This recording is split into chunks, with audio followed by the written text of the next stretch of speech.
Welcome to Radios and More. You don't often see AUNA Internet Radios on YouTube, so I thought I'd have a little look at their site and see what they've got on offer.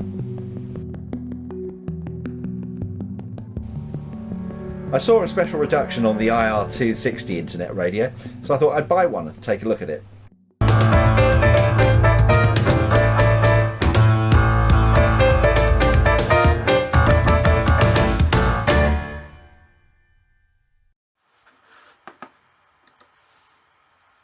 So you can see it's £75.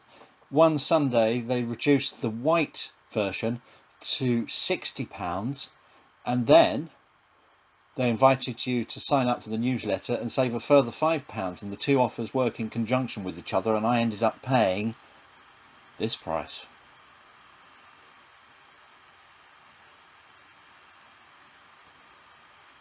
And that was including free postage from Germany. What's not to like?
I really do like the display on this radio, and depending on the amount of metadata that the station is putting out, it will not only show you the name of the radio station, the title and artist of the song, but also the album art.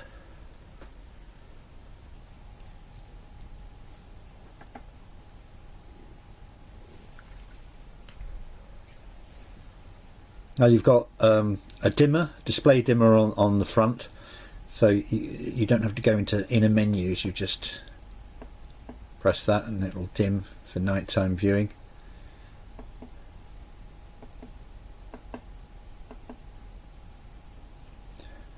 There's an alarm and sleep. It's easy to set the presets. Just press your favourite button, hold it in, long press. You've got him then, you know, really pushing these. Already got a couple in there, Times Radio and Radio 4. We're now on 5 live, so if I press favourite button again, there we are. We've got 3 presets so far set, and you should be able to recall them on the direct button entry.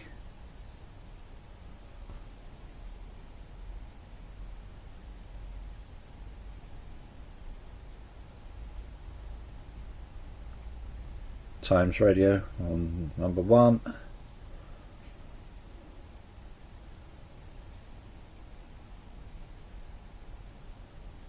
Four and 5 live.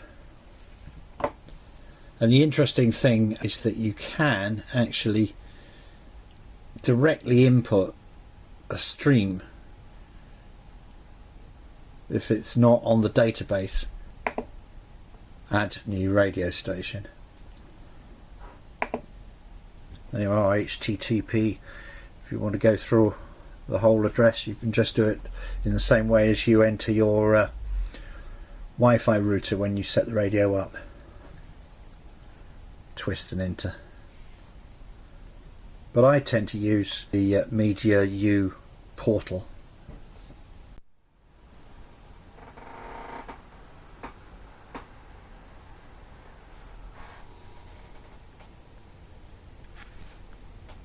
Once I've set my stations, favourite station, I've got all my stations down there.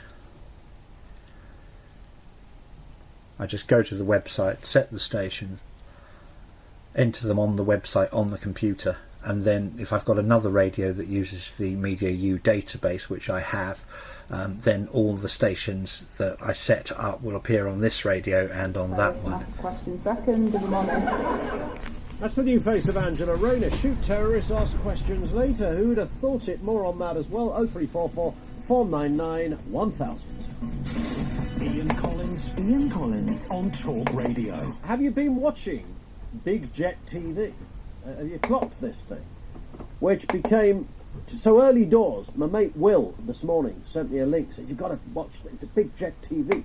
It's a fella that does a kind of streaming thing down there at Heathrow, I think he's at.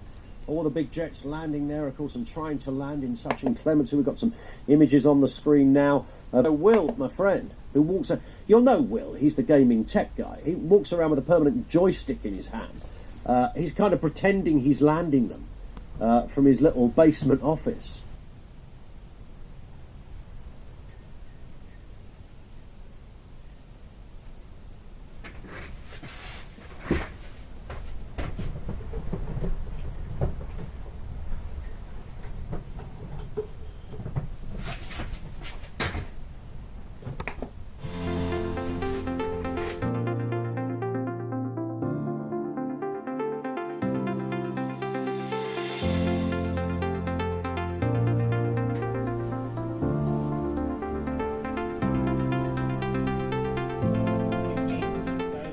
Ago that the son of one of the village elders told that story to one Nasir Dhillon. He uploaded that video to his channels, and after only a couple of days, Nasir got a call from one Dr. Jagsi Singh. He's seen it. Everything's so clean and new. A bit different from your place. My house isn't that bad.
Well, the strongest winds are expected to hit Dorset between now and 3 p.m. We're really starting to feel the impact with some flooding reported in Weymouth, and there are now power cuts across 1 o'clock and on the BBC Asian Network. Well, we hear you, Christian. Well done. It is Matt and Mulhead keeping you company this Friday afternoon until... Disruption across Scotland because of heavy snow. More from Alan Zasinski in Glasgow. We're being hit by the outer winds of Eunice, and that means that blizzards have been lashed. They hard. This is hard.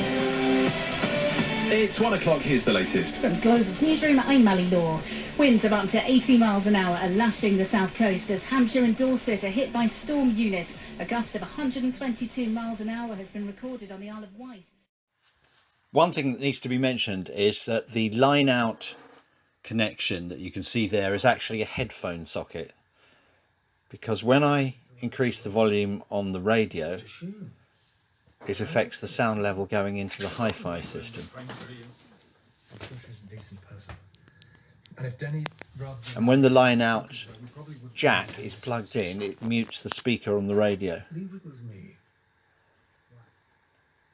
You should be able to have independent control of the radio and the hi-fi with a proper line out connection, so it is actually just a headphone socket.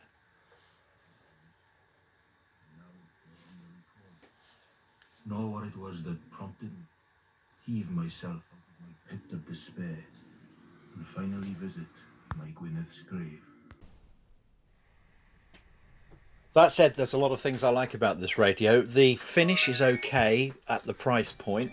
It's just a sort of basic covering of the chipboard, I should think, underneath, or possibly plastic. The display is fantastic. I can't praise that enough. The detail on the Bluetooth display and the amount of data it picks up, and the intelligence of the display is brilliant. The sound is good at the price point. It's detailed. It's not really room filling. There's not that much bass, but there is some, and you can control the EQ. It's quite good sound, which is, let's face it, what a radio is for. And I like the radio in general. I think it's very good at that price. Whether it's right at the full price is borderline, but it's I would say it's a bargain.